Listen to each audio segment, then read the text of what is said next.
Gulp Alive from Berkeley is the most revolutionary artificial bait yet. Its potent attractant acts like a blood trail in the water. And unlike live bait, you can recharge and reuse it. In fact, it not only outlasts live bait, it actually outfishes live bait. Yeah, that's what we thought you'd say. Gulp Alive from Berkeley. What you need to catch more fish.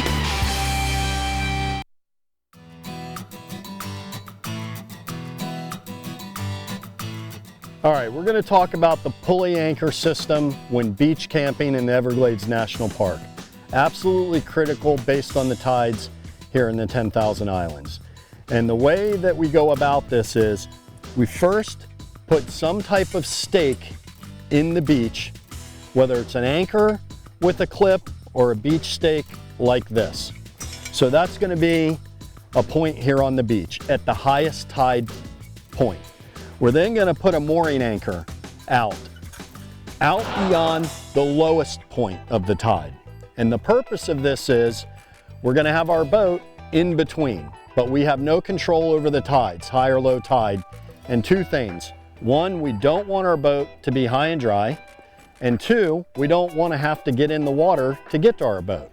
So the pulley system is what allows us to, when we come in from fishing or sightseeing or whatever, we pull the boat up to the beach. For example, on high tide, we unload the boat. Everyone gets off the boat.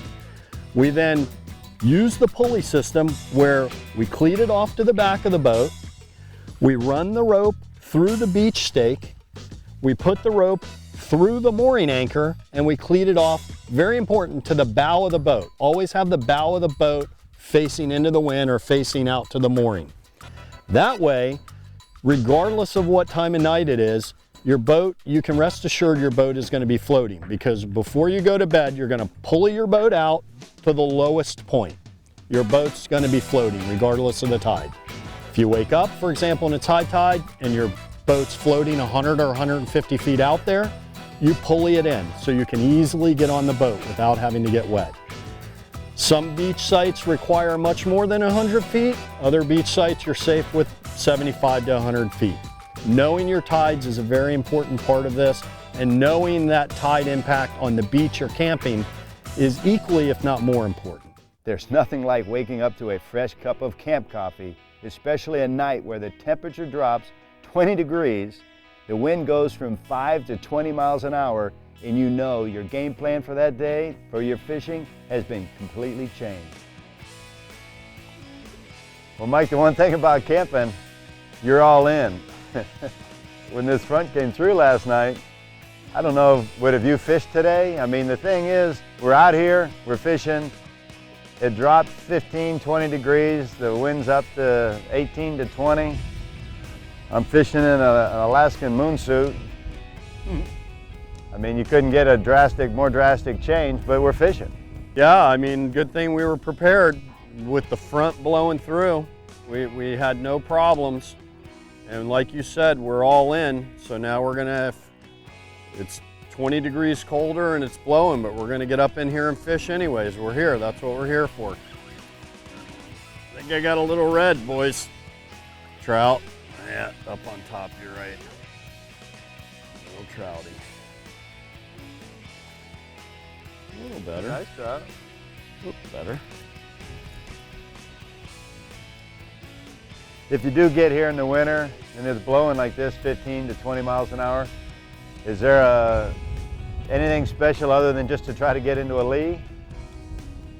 Yeah, I mean, you can get back up in here in these bites or bays, as they call them, where there's a little bit of water, where there's like some pockets of water, a little bit of depth. So like right here, you know, we're in here in between two flats where there's a little 5-foot channel, and the fish are sitting in these little pockets of water. So when you hear them say fish that water's going to be, even though it just dropped overnight, that water's still going to be a little bit warmer than where it's one or 2 feet. Yeah, that's right, that's right. So you like fishing in the channels, and you can see that in your chart.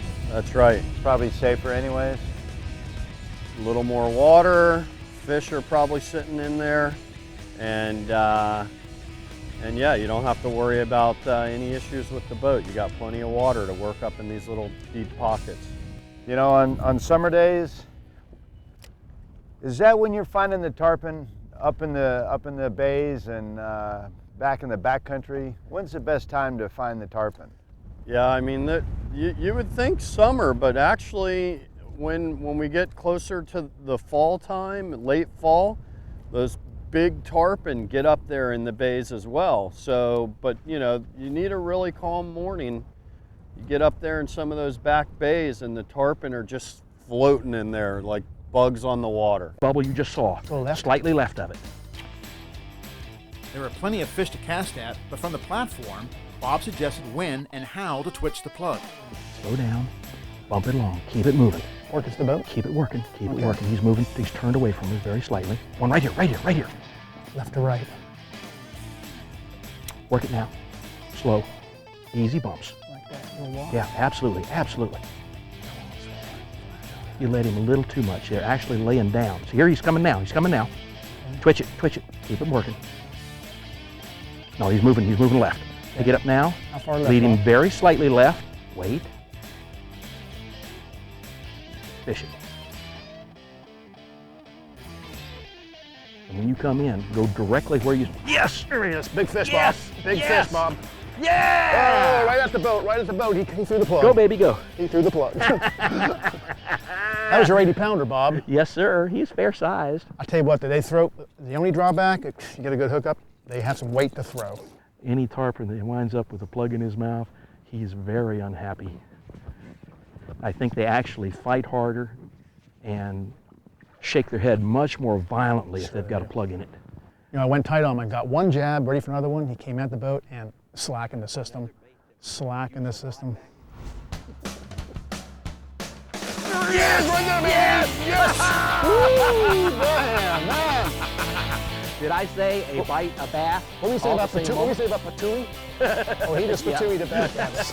He ate it right off my sneaker. Like I said earlier, work that plug all the way back to the boat. That did look like a whitewater good morning to me. I thought that fish was coming in the boat with us. I know. When we come back, we'll be checking out the undercut mangrove shorelines. This segment is brought to you by Triton Boats by Earl Bentz. We take America fishing.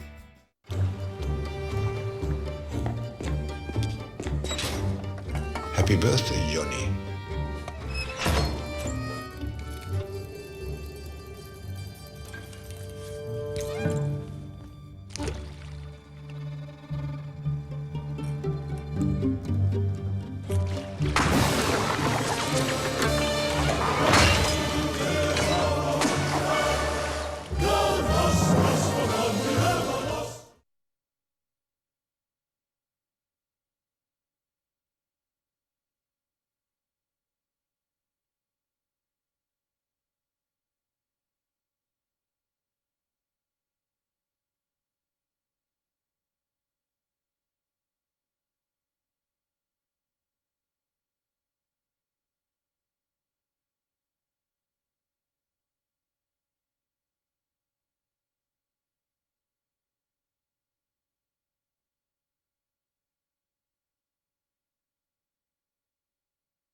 Welcome back. We're fishing the mouth of the Chatham River in Chokoloskee, Florida. As the tide comes in, we'll be exploring the undercut mangrove shorelines. Uh-oh. Yeah. That's a powerful Ooh, nice trout, boys. Yeah, look at that one. Nice trout. You know, the whole thing with these mangrove cut shorelines, that is a nice one. Let's hold that one for a second. Look at that. Who's got the biggest trout? You know, there's certain times when those mangroves, you really like to be able to pitch under them, but then there's certain times when the water's completely gone that funnels the fish where you can find them almost maybe easier. Right out here. But when that water floods those mangroves, the fish are going to be in the mangroves. Nice. Nice.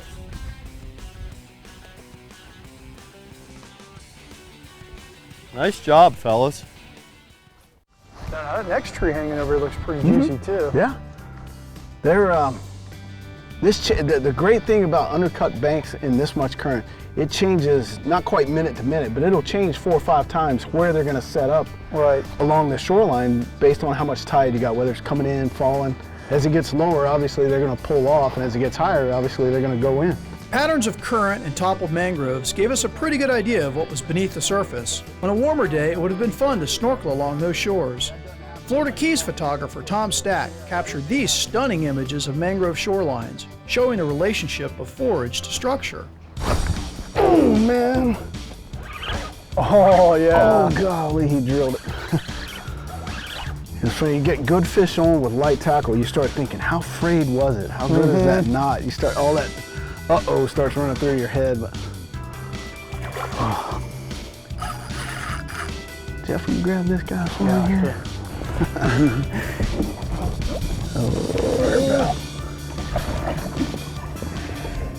Oh, nice. Not bad at all. That's one of your jigs there. Yeah, you know, I always say if you can tie flies, you can tie jigs, and it's just simple nylon fish hair with a gold powder painted head. Just cooked up in the garage, but very universal, great color for clear water. Oh. Like I was saying, you know, these undercut banks with trees like that, that's where that fish wants to be. Yeah. No current right where he was, but all the bait in the world is going to get flushed down there. And the higher the tide gets, the further back into the cover he can get. For complete information on camping and fishing in Everglades National Park, including information on techniques, species, as well as guides and accommodations, visit floridasportsman.com and check out the South Region page.